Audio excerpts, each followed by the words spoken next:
Hi guys, I just wanted to have a little chat with you guys. I know this is a very awkward angle. I feel like I'm reaching my turtleneck up to see you guys, but it is what it is. I just had a quick chat. I just wanted to sort of tell you a little bit about my life and how I feel as a person and how I've grown as a person.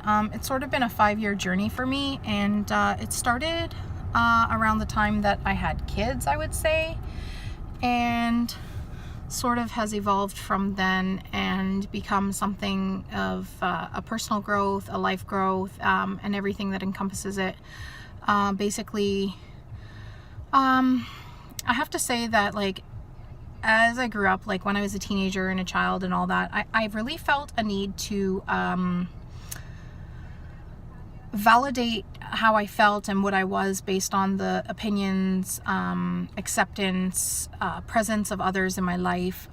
All these things were things that influenced how I felt about myself, and were a big portion of when I felt happy. So when I felt happy, it was like somebody either was hanging around me, somebody was doing things with me, somebody was supporting me, somebody was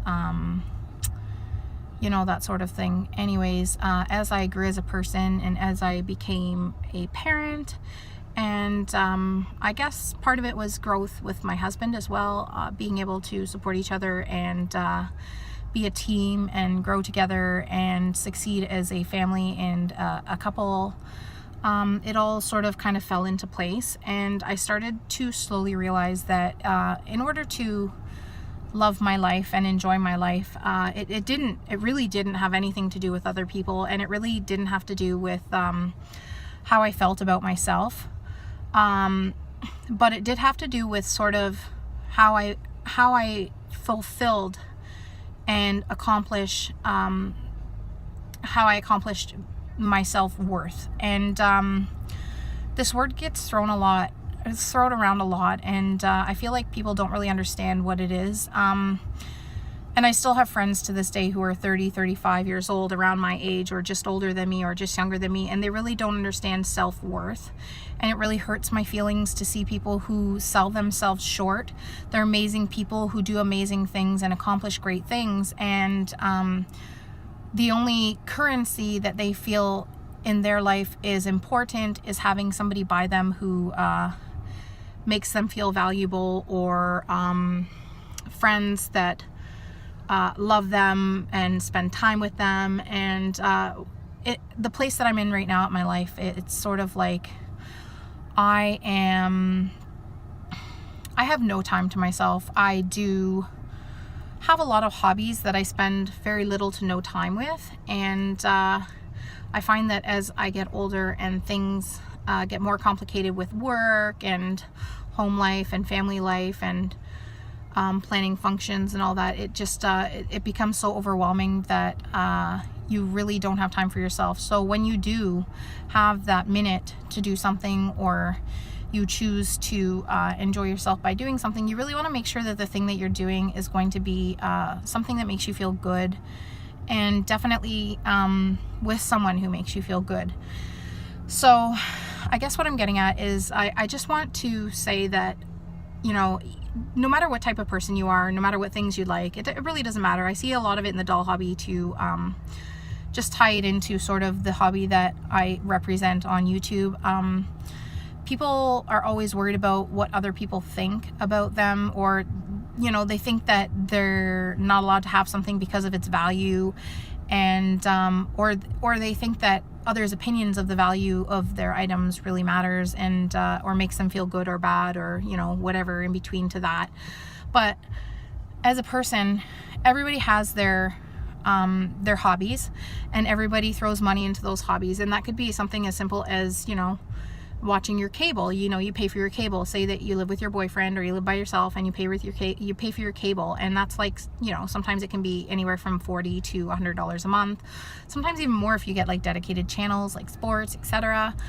But that's a lot of money per month. And if you're buying dolls, say for example you save for 5 months and then you buy a doll, or you save for 10 months and then you buy a doll, that's $100 a month right there, right? So that's your hobby currency, and that's what you're using it for. And really, it doesn't matter what you use it for, it's what makes you happy. And in all areas of life, you know, I've kind of grown to believe that it doesn't really matter. And I think when I sort of hit this realization that it really, really doesn't matter, and nothing really, really matters more than life itself, more than having amazing people who lift you up instead of pull you down, having people who will be there for you when they know that it's important to you, regardless of time, space, finances.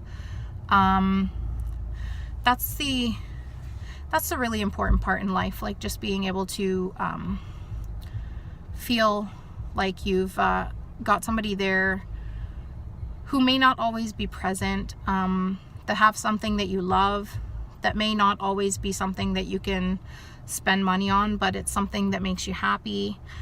And just basically be yourself. Don't let anybody make you feel like you're not good enough, and don't let anybody make you feel like you're worth less than what you are, because every person is unique. And even though some people can't see, there's beautiful traits in everyone. There's beautiful traits that might not be the ones that people, they might not necessarily get along with other people. They might not be the traits that other people look for regularly.